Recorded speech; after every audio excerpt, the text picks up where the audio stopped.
जी, अस्सलाम वालेकुम। आज हम लोग यहाँ पे बात करने जा रहे हैं एमआईएस के बारे में, ठीक है? मैनेजमेंट इन्फॉर्मेशन सिस्टम के बारे में और इसके अंदर हम लोग पढ़ेंगे हमारा चैप्टर नंबर 1 जो है इमर्जिंग टेक्नोलॉजी इन ई-बिज़नेस। तो उसके लिए हमें सबसे पहले पता होना चाहिए बिज़नेस क्या होता है, ई-बिज़नेस क्या होता है, उसके एडवांटेजेस क्या होते हैं, रिस्क फैक्टर क्या होता है उसके अंदर। और जो जैसे-जैसे आप इस पूरे बुक को पढ़ेंगे या ये जो कुछ कंसाइज़ नोट्स हैं इनको पढ़ेंगे तो आप लोगों को अंदाज़ा होगा कि इसके अंदर हमें डिफरेंसेस जो हैं वो ज़्यादा पढ़ने पड़ेंगे या हम लोग इस तरह एडवांटेजेस और डिसएडवांटेजेस को लेकर ज़्यादा चल रहे होंगे। लेकिन जैसा कि हमारे पास टाइम बहुत शॉर्ट है और हम इसको कंप्लीट करेंगे तो उसके लिए हमें मेहनत भी दरकार होगी और हमारा फोकस भी यहाँ पर होना चाहिए, ठीक है? ये हमारी कुछ मेन चीज़ें हैं। तो बगैर किसी भी किस्म का टाइम वेस्ट किए हम इसको लेके चलेंगे, ठीक है? I think so that this class will be about 30 minutes I think so that it will be enough. तो चलिए बगैर कोई भी टाइम ज़ाया किए हम इसको स्टार्ट करते हैं। तो सबसे पहले जी हम लोग यहाँ बात कर लेते हैं ई-बिज़नेस की। ई-बिज़नेस हमारे पास क्या होता है? तो इसको देखने के लिए हम पहले जानेंगे कि बिज़नेस क्या होता है, ठीक है? मैं साथ-साथ हाइलाइट करूँगी, तो इससे क्या होगा कि आपके लिए ज़्यादा बेटर हो जाएगा इसको पढ़ना, ठीक है? और आप लोग जान सकेंगे मैं कहाँ से पढ़ रही हूँ, ठीक है? तो ये जी हमारे पास आ गई बिज़नेस की definition an economic activity concerned with production and distribution of goods और services with the aim to earn profit. कोई भी ऐसी एक्टिविटी जो हम करते हैं, जिसके अंदर हम किसी भी किस्म की प्रोडक्शन कर रहे होते हैं या डिस्ट्रीब्यूशन कर रहे होते हैं गुड्स की या सर्विसेज़ की। हम और हमारा मकसद जो होता है, वो प्रॉफिट अर्न करना होता है, उसे हम कहते हैं बिज़नेस। और अगर इसी बिज़नेस को हम लोग इंटरनेट की टेक्नोलॉजीज़ का इस्तेमाल करते हुए करते हैं, तो उसको हम कह देते हैं ई-बिज़नेस। ठीक है? ये हो गई हमारी आसान बात। और अगर अब हम डेफिनिशन की तरफ चलते हैं, तो इसका मतलब है conducting key business processes through extensive use of internet technologies. ठीक है? सेम एज़ इट इज़ जैसा कि मैंने आपको बताया कि इंटरनेट की जो टेक्नोलॉजी है, उसको यूज़ करते हुए जब हम लोग यही सारी एक्टिविटीज़ जो है परफ़ॉर्म कर रहे होते हैं और अपना प्रॉफ़िट अर्न करते हैं, तो उसको हम कहते हैं ई-बिज़नेस, ठीक है?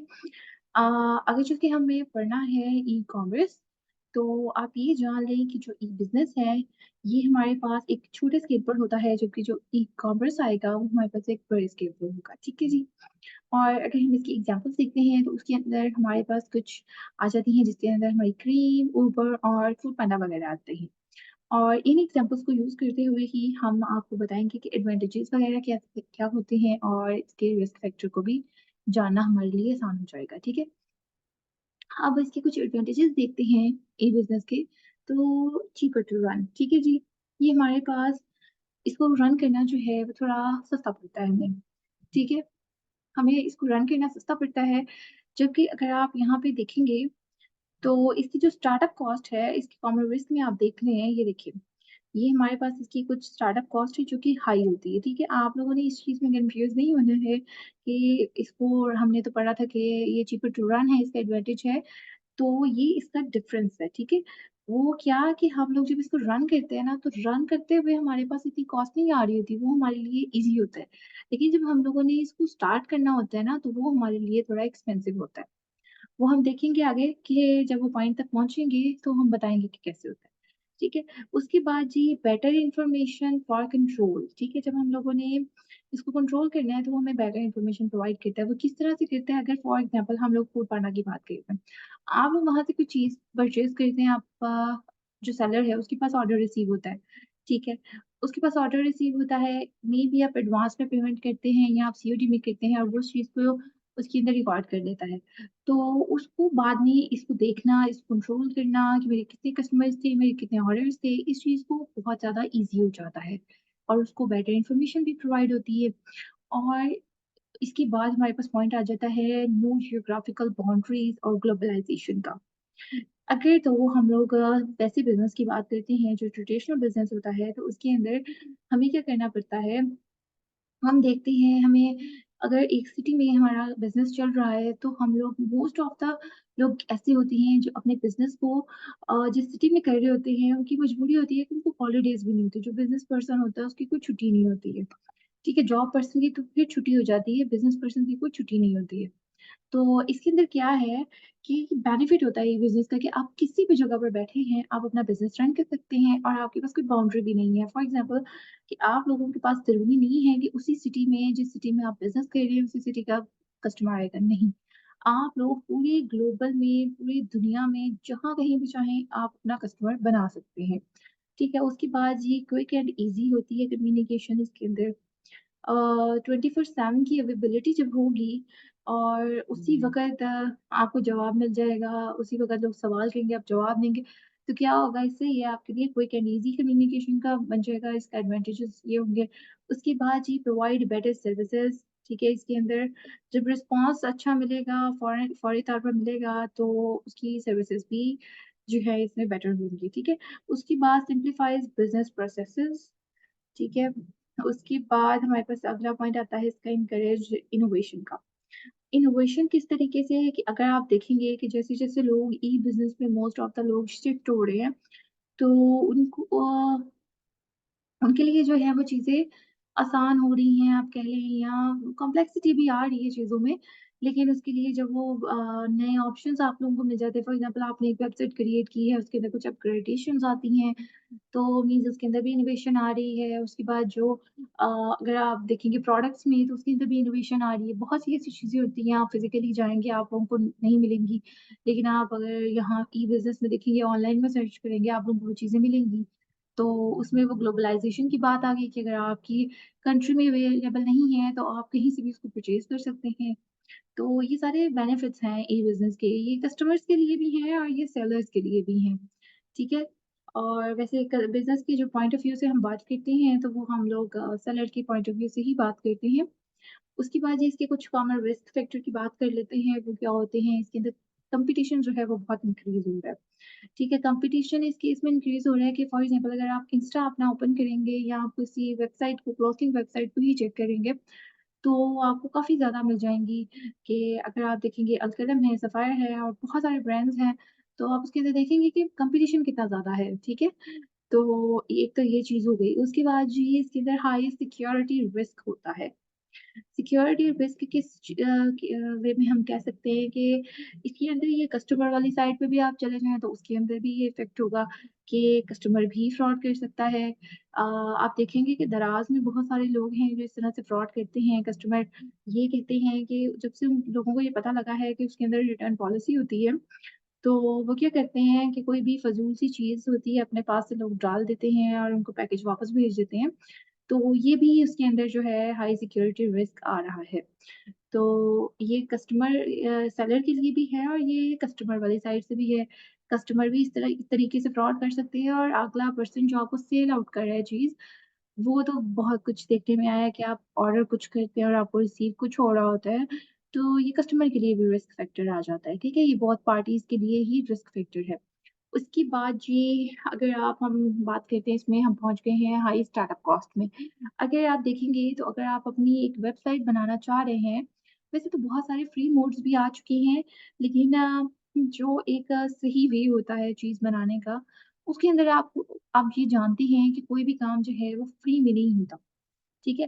तो आपको कुछ ना कुछ कॉस्ट उसकी बेयर करनी पड़ती है और इस सब की ये जो प्रोसेस आप पूरा बनाते हैं, अपना एक सॉफ्टवेयर क्रिएट करवाते हैं, तो उसकी बहुत ज़्यादा हाई कॉस्ट आती है, ठीक है? और इसकी स्लो अडैप्टेशन इस वे में कि जिस तरह हम लोगों ने ऊपर पढ़ा कि इनकरेजेस इनोवेशन, ठीक है? इनोवेशन तो आ रही है, चीज़ें तो बदल रही हैं, नई हो रही हैं, लेकिन लोग तो फिलहाल पुराने हैं ना, तो वो उस तरीके से अभी चीज़ों को अडॉप्ट नहीं कर पाते। उनको उसको सीखने में और समझने में और उसके बाद उसका यूज़ टू होने में कुछ टाइम लगता है, ठीक है? तो इस वे में आप कह लें कि ये थोड़ी स्लो अडैप्टेशन हो जाती है।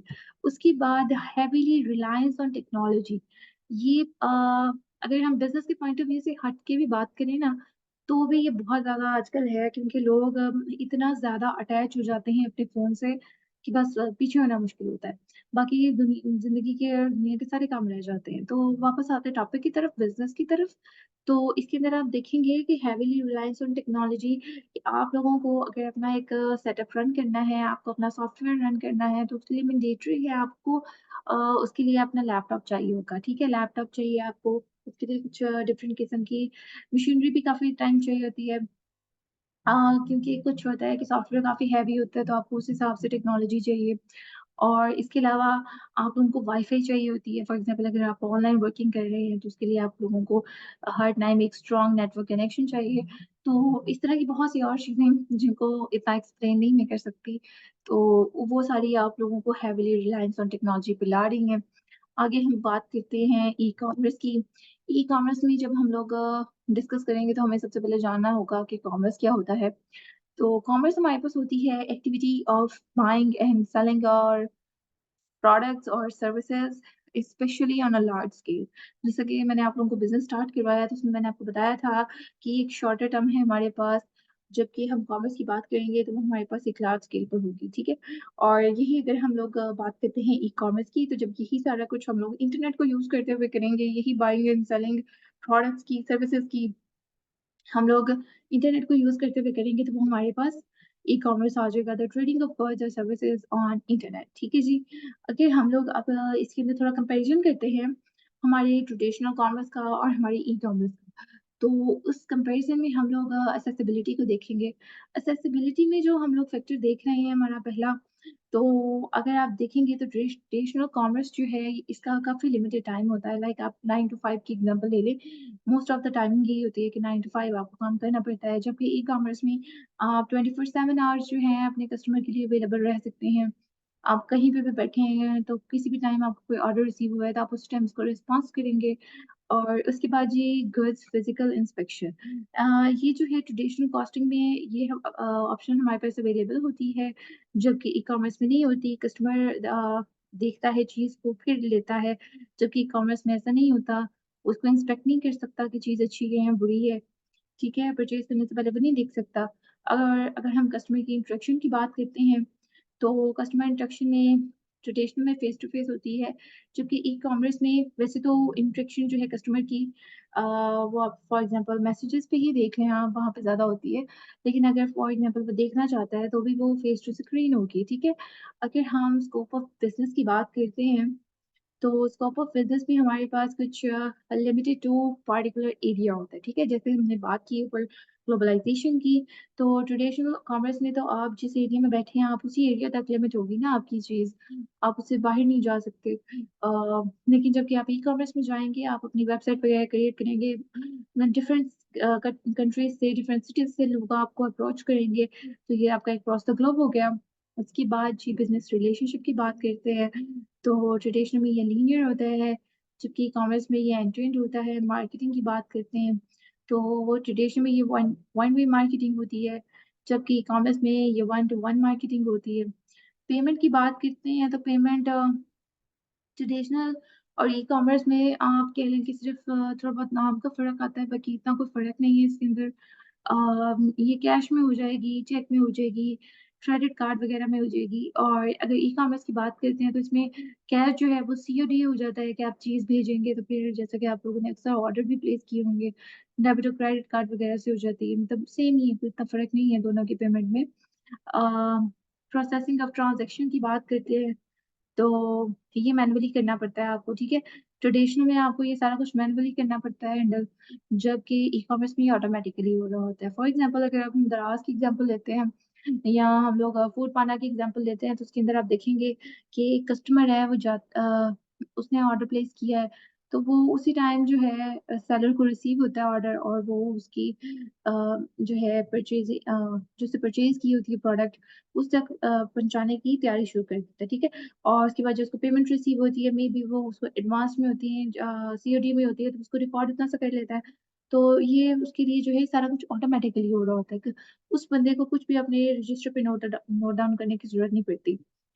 डिलीवरी ऑफ गुड्स की बात करते हैं तो इस पॉइंट को हम लोग देखेंगे तो वो ट्रेडिशनल कॉमर्स में तो इंस्टेंटली हो जाता है कि एक हाथ से पैसे दिए आपने, दूसरे हाथ से आपने चीज़ ले ली। जबकि ई-कॉमर्स में ऐसा नहीं होता, ये थोड़ा बहुत टाइम लेता है कि फॉर एग्ज़ाम्पल अगर आप सीओडी की भी बात करते हैं, तो उसमें भी 3-4 दिन लगते हैं, उसके बाद फिर आप पैसे देते हैं और अपना पार्सल रिसीव करते हैं। और इन केस अगर आपने एडवांस में पेमेंट की हुई है तो वो तो वैसे भी टेंशन भी होती है बंदे को, कि पता नहीं कैसी चीज़ निकलेगी, कब आएगी। अच्छा जी, उसके बाद जी हम लोग इसकी कुछ एडवांटेजेस की बात कर लेते हैं। तो ये कुछ ऐसे एडवांटेजेस या डिसएडवांटेजेस, ये कॉमन रिस्क होते हैं। अगर आप लोग ई-कॉमर्स या ई-बिज़नेस में देखते हैं, तो ये कॉमन होते हैं। आपको अगर आगे जाके भी कहीं पे भी लिखने की ज़रूरत पड़ती है, तो आप इसको सेम एज़ इट इज़ कुछ 4-5 पॉइंट याद कर लें, तो आप हर जगह पे वही इम्प्लीमेंट कर सकते हैं। ठीक है, ये 24/7 ओपन हो जाता है, रीच मोर कस्टमर्स हो जाता है, और अगर ये देखिए नो नो जियोग्राफिकल बाउंड्रीज़ आ जाती हैं। ठीक है, ये अब रीज़न है इसकी, आप कह सकते हैं कि कोई जियोग्राफिकल बाउंड्री नहीं होती, तभी हम मोर कस्टमर्स तक रीच करते हैं। ठीक है? तो अगर हम लोग इसको इस तरह से लिखते हैं ना, तो इसका ये मतलब नहीं है कि मतलब आप इसको एक ही लाइन में कह दें। इट्स बेटर कि आप इसको डिफरेंट लाइन्स में लिखें, कि पेपर में लिखने में जो हमारा एग्ज़ामिनर है, वो ये समझे कि आप लोगों को बहुत आता है और आप बहुत ज़्यादा लाइन्स लिखी है आपने। तो ये इस केस में भी आपको थोड़ा बहुत एडवांटेजेस हो जाते हैं इसके। अच्छा जी, cost is lower for both sides. ठीक है? आप ना ऑर्डर प्लेस करने वाले को इतना कोई मसला होता है कॉस्ट वगैरह का, और ना ही जिसको ऑर्डर मिल रहा होता है उसके लिए कोई इतनी कॉस्ट आती है इस चीज़ की। उसके बाद अगला पॉइंट हमारे पास आ जाता है able to process a high number of orders. ठीक है? अगर तो मैनुअली आपके पास कस्टमर खड़ा है, तो आपको उसको रिस्पॉन्स करना, 10 कस्टमर खड़े हैं तो रिस्पॉन्स करना मुश्किल होगा। जबकि अगर लोग आते हैं आपकी वेबसाइट पे चेक करते हैं, तो आप एक साथ 10 ऑर्डर ले सकते हैं, आपके लिए कोई मसला नहीं है। ठीक है? क्योंकि वो सारा काम जो है वो ऑटोमेटिकली हो रहा है, तो आप लोगों को उसमें कोई मसला नहीं आएगा। Fast response to market demands. अब मार्केट की डिमांड के हिसाब से जो है आप अपने प्रोडक्ट को डिज़ाइन कर सकते हैं, या इसके अंदर यही आ सकता है। और इसके अलावा ये कि कस्टमर किस चीज़ को ज़्यादा लाइक कर रहा है, आप उसकी वर्किंग कर सकते हैं। उसके बाद जी क्विक एंड ईज़ी कम्युनिकेशन, जैसे कि कुछ लोग होते हैं अ, व्हाट्सएप पे कम्युनिकेट कर लेते हैं, वेबसाइट पे ऑप्शन डाल देते हैं कि लोग कम्युनिकेट कर लें। ठीक है जी, अब रिस्क की तरफ चले जाते हैं कि पुअर कस्टमर एक्सपीरियंस, जैसा कि मैं अभी आपको बता रही थी कि कुछ लोग होते हैं जो व्हाट्सएप पे ऑर्डर्स लेते हैं, तो यानी कि बातचीत करके ऑर्डर कन्फर्म होता है। तो उसके अंदर कुछ लोग कस्टमर्स होते हैं टाइम बहुत वेस्ट करते हैं और कुछ परचेज़ नहीं करते उससे, तो इस तरह जो है वो सेलर का जो है हौसला अफ़ज़ाई नहीं होती है और उसको बुरा लगता है, और कस्टमर का भी एक्सपीरियंस इस तरह से पूरा होता है। या आप ये कह सकते हैं कि अगर कोई कस्टमर है और वो कुछ चीज़ परचेज़ करता है किसी से और वो गलत निकल आती है, जैसा कि अक्सर हो जाता है, तो इस तरह से कस्टमर का ज़ाती एक्सपीरियंस भी बुरा होता है। ठीक है जी? हाई ट्रांज़ैक्शन रिस्क होता है इसके अंदर। जैसा कि हम लोगों ने पहले पढ़ा कि एडवांस में पेमेंट कर दी तो किसी भी तरफ से फ्रॉड हो सकता है। ये कस्टमर की तरफ से भी हो सकता है, ये सेलर की तरफ से भी हो सकता है। एडवांस पेमेंट कर दी है, सेलर रिस्पॉन्स नहीं करता, सेलर सर्विस प्रोवाइड नहीं करता, या सेलर प्रोडक्ट प्रोवाइड नहीं करता, या जी कस्टमर इस तरह से करता है कि चीज़ जाती है, वो रिटर्न करता है, सेलर को उससे नुकसान होता है। ठीक है? तो इस तरह की चीज़ें आ जाती हैं इसके अंदर। और उसके बाद जी कॉम्प्लेक्सिटी इन कंप्लायंस आ जाता है हमारे पास। उसके बाद जी डाउन टाइम रिस्क आ जाता है। वेबसाइट का डाउन टाइम चल रहा है कि वेबसाइट इस वक़्त उसका सर्वर बहुत लोड है उसके ऊपर, तो वो नहीं चलती है, ठीक है? इसमें ये वेबसाइट ट्रैफिक इंटरप्शंस भी आ जाती हैं, जैसे कि अभी हम लोगों ने पढ़ा कि able to process a high number of orders, ये बात तो सही है, एडवांटेज तो है, लेकिन इसकी वजह से कि बहुत सारे ऑर्डर्स एक ही दफ़ा में आ रहे हैं, तो उसकी अंदर उसकी ट्रैफिक इंटरप्शन हो गई है। बहुत सब सारे लोगों ने एक ही दफ़ा में एक ही वेबसाइट ओपन की है, तो उसकी वजह से भी इसके अंदर कुछ मसला आ सकता है। सर्वर पे लोड ज़्यादा हो सकता है। उसके बाद जी data privacy and security risk, जैसा कि अक्सर होता है कि आप लोगों का डेटा शेयर हो जाता है, या इस किस्म के कुछ सिक्योरिटी रिस्क होते हैं, जिस तरह के अक्सर जो हैकर्स हैं, आप लोग कहीं पे भी ऑनलाइन ऑर्डर प्लेस करते हैं, आप लोग अपने क्रेडिट या डेबिट कार्ड का नंबर वहाँ पे एंटर करते हैं, और कोई हैकर आकर उसको हैक कर ले, तो ये मसला हो जाता है इसके अंदर कि आप ये प्राइवेसी और सिक्योरिटी रिस्क इसके अंदर ज़्यादा हो जाते हैं। उसके बाद जी वेयरहाउसिंग या लॉजिस्टिक इश्यूज़ आ जाते हैं कुछ इसके अंदर। और लास्ट पर हमारे पास आ जाता है CIA. CIA stands for confidentiality, integrity and availability failure. ठीक है? ये हमारे पास हो गए जी इसके कुछ कॉमन रिस्क हो गए। उसके बाद हमारे पास ये अगला टॉपिक आ जाता है। अगले टॉपिक में हमारे पास आता है types of e-commerce business models, क्योंकि इसके अंदर कुछ हमारे पास बिज़नेस मॉडल्स होते हैं, उनको हम देखेंगे। कुछ हमारे पास होते हैं जी मेजर होती हैं, जिसमें हमारे पास B to B, B to C, C to C आ जाता है, यानी कि business to customer and customer to customer. ठीक है? कुछ इसके अलावा हमारे पास अदर टाइप्स आ जाती हैं, जिसके अंदर हमारे पास बिज़नेस टू गवर्नमेंट होता है, बिज़नेस कंज्यूमर टू बिज़नेस, और उसके बाद गवर्नमेंट टू सिटीज़न वगैरह आ जाता है। तो एक-एक करके वन बाय वन हम इनको देखेंगे। तो पहला जी हमारे पास आ जाता है B to B. B to B में हमारे पास आता है it is online trading of products और services between businesses such as one involving a manufacturer and wholesaler or a wholesaler and a retailer। ठीक है जी। अम, इसको आप इस तरह से देखिए कि एक ऑनलाइन ट्रेडिंग हो रही है हमारे पास प्रोडक्ट्स की या सर्विसेज की, तो उसके अंदर जो है एक मैन्युफैक्चरर भी हो सकता है जो होलसेलर को चीज़ प्रोवाइड कर रहा है, या एक होलसेलर हो सकता है जो रिटेलर को चीज़ प्रोवाइड कर रहा है। ठीक है? तो मैन्युफैक्चरर भी एक बिज़नेस कर रहा है, होलसेलर भी अपना बिज़नेस कर रहा है और रिटेलर भी अपना बिज़नेस कर रहा है, ठीक है? तो आपस में जब इन 3 लोगों की आपस में इस तरीके की इंटरेक्शन होती है, तो ये हमारे पास आ जाता है बी टू बी, ठीक है? इसके अंदर कुछ एग्ज़ाम्पल्स आती हैं हमारे पास, जिस तरह फाइवर हो गया, अपवर्क हो गया, अलीबाबा, ईवर ट्रेड वगैरह की एग्ज़ाम्पल्स आ जाती है हमारे पास। अगेन जब हम एडवांटेजेस की बात करते हैं तो वही आप चीज़ें नोटिस करेंगे कि ग्लोबल एक्सपेंशन आ गया, कॉस्ट सेविंग आ गया, उसके बाद जी ईज़ियर बिज़नेस एडमिनिस्ट्रेशन आ गया, जैसे हम लोगों ने कंट्रोल की बात की थी कि कंट्रोल ईज़ी हो जाता है। उसके बाद जो रियल टाइम ट्रांज़ैक्शंस और more efficient pricing, then large number of buyers, वही ग्लोबल एक्सपेंशन वाली बात आ गई इसके अंदर। तो ये आप देखेंगे तो वही वाले पॉइंट्स जो हैं वही बार-बार रिपीट हो रहे हैं, तो आप उसको किसी भी वे में आप उसको एक दफ़ा में याद कर लें तो आप हर जगह पे उस चीज़ को इम्प्लीमेंट कर सकते हैं। डिसएडवांटेजेस की बात कर लें तो वही हम लोगों ने जो इंक्रीज़ इन कॉम्पिटिशन पढ़ा था, ये एक मेजर कॉम्पिटिशन आ गया, no face to face contact आ गया, ठीक है? फेस टू स्क्रीन होता है इसके अंदर जैसा हम लोगों ने पढ़ा था।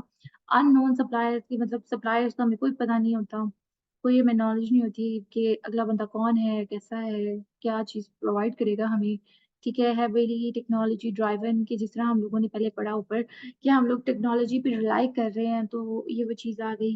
उसके बाद हाई प्रीमियम टू स्टैंडर्डाइज़ेशन आ गया, उसके बाद सिक्योरिटी रिस्क आ गए, जैसे कि हम ऑलरेडी पढ़ चुके हैं और ट्रांज़ैक्शन एरर और फ्रॉड रिस्क आ गया और इसके बारे में भी हम डिस्कस कर चुके हैं।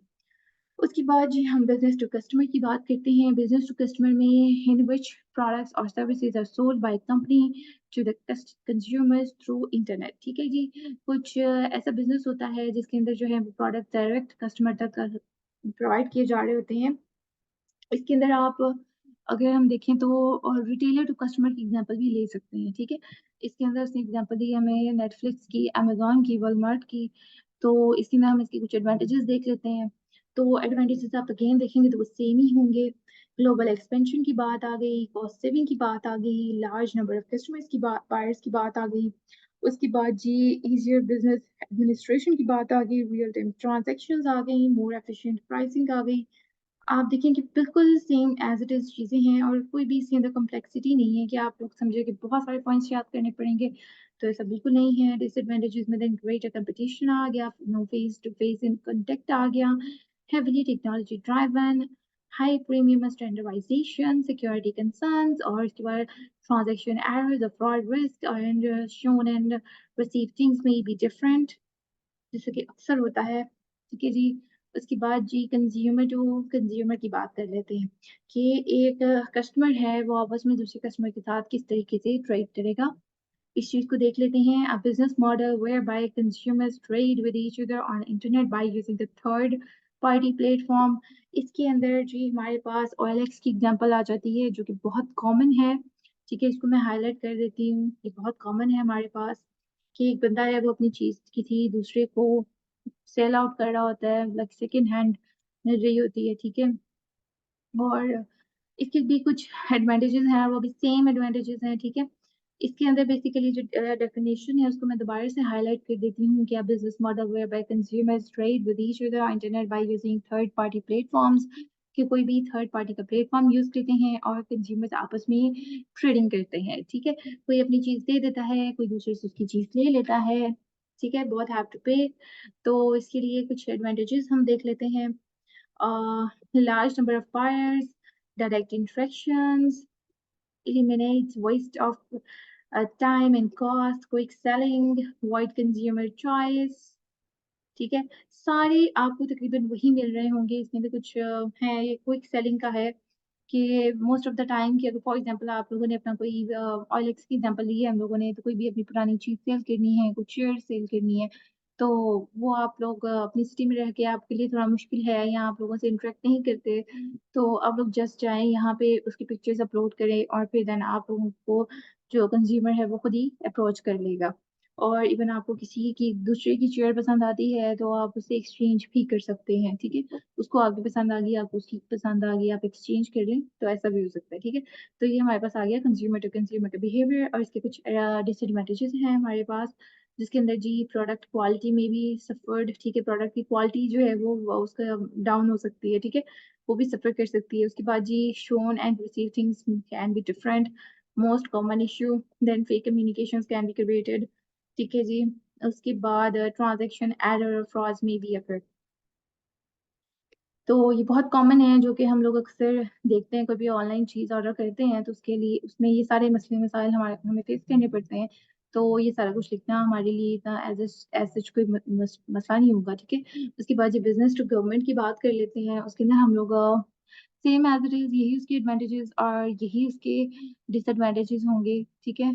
आप लोग सेम एज़ इट इज़ उसको लिख लें। कुछ एग्ज़ाम्पल्स यहाँ पे हमें दी हुई हैं, एचरसॉफ्ट की दी हुई है, सेंसवेयर की दी हुई है। उसके बाद जी कंज़्यूमर टू बिज़नेस का बिहेवियर देखते हैं, तो इसमें गूगल एडसेंस आ गया और कमीशन इंजेक्शन आ गया। उसके बाद जी गवर्नमेंट टू सिटीज़न की बात कर लें तो इसमें ई-वीज़ा, ई-चालान और ऑनलाइन पासपोर्ट्स आ जाते हैं। जैसे कि आप देखेंगे तो नादरा की वेबसाइट है और उसके अंदर अगर आप देखेंगे तो हमारे पास एक और वेबसाइट आ जाती है जिसके अंदर आप जाके कुछ मेरिट सर्टिफिकेट्स जो है उसकी रजिस्ट्रेशन कर सकते हैं। इस किस्म की बर्थ की रजिस्ट्रेशन कर सकते हैं, तो ये कुछ आसानियाँ की हुई हैं गवर्नमेंट ने सिटीज़न्स के लिए। बहुत से लोग इससे बेखबर हैं लेकिन हमें पता होना चाहिए, ठीक है? उसके बाद अगर हम लोग ई-कॉमर्स आर्किटेक्चर की बात करते हैं, तो आइए इसे देखते हैं। It is based on client server architecture, ठीक है जी। इसके लिए हमें पता होना चाहिए कि क्लाइंट क्या होता है और सर्वर क्या होता है। Client basically is a software such as browser which sends a request to server for certain services, ठीक है जी। क्लाइंट जो है बेसिकली एक ऐसा सॉफ्टवेयर है, एक ऐसा ब्राउज़र है जो कि रिक्वेस्ट सेंड करता है to the server for certain services, ठीक है। सर्वर को कुछ रिक्वेस्ट आती हैं क्लाइंट की तरफ से सर्विसेज प्रोवाइड करने के लिए और सर्वर बेसिकली क्या होता है, is the provider of services requested by the client, ठीक है। उसके बाद जी हमारे पास इसकी कुछ मेन टाइप्स आ जाती हैं जिसके अंदर टू टायर आर्किटेक्चर और थ्री टायर आर्किटेक्चर आ जाता है, ठीक है। Two tier and three tier architecture. और टायर बेसिकली हमारे पास क्या होती है, हम लेयर्स को टायर कहते हैं, ठीक है। अब टू टायर में हमारे पास क्या आता है, in two tier architecture the user interface runs on client and database exists on server। इसका क्या मतलब है कि जो हमारे पास टू टायर आर्किटेक्चर है उसके अंदर जो यूजर इंटरफेरेंस रन हो रहा होता है क्लाइंट पर, उसका जो डेटाबेस है वो सर्वर पर एग्जिस्ट कर रहा होता है, ठीक है। ये हमारे पास आ गई हमारी क्लाइंट, ये हमारी क्लाइंट एप्लीकेशंस आ गई और इसके अंदर ये हमारे पास एक लेयर आ गई, हमारे पास एक सर्वर आ गया, उसका डाटा सोर्स है, ठीक है। The business application logic can either run on client और द सर्वर, ठीक है। जो हमारे बिज़नेस की एप्लीकेशन होती है, उसकी जो लॉजिक है, वो या तो क्लाइंट पे भी रन हो सकती है और वो सर्वर पर भी रन हो सकती है। And 2 layers of this server data layer and presentation layer. इसके अंदर जो 2 लेयर्स होती हैं हमारे पास, अ, वो हमारे पास कौन-सी होती हैं? वो हमारे पास डाटा लेयर और प्रेजेंटेशन लेयर होती है। अगर हम 3 टायर मीन्स 3 लेयर आर्किटेक्चर की बात करते हैं, तो उसके अंदर this architecture consist of 3 layers, इसकी 3 लेयर्स होती हैं। इसके अंदर हमारे पास ये क्लाइंट एप्लीकेशन हमें नज़र आ रही है, उसके बाद एक एप्लीकेशन सर्वर है और देन हमारे पास एक डाटा सोर्स है। ठीक है जी। और this architecture consist of 3 layers, data layer, application layer and presentation layer. ठीक है? इसके अंदर हमारे पास कितनी लेयर्स थी? 2 लेयर्स थी, जिसके अंदर हमारे पास एक डाटा लेयर और एक प्रेजेंटेशन लेयर थी।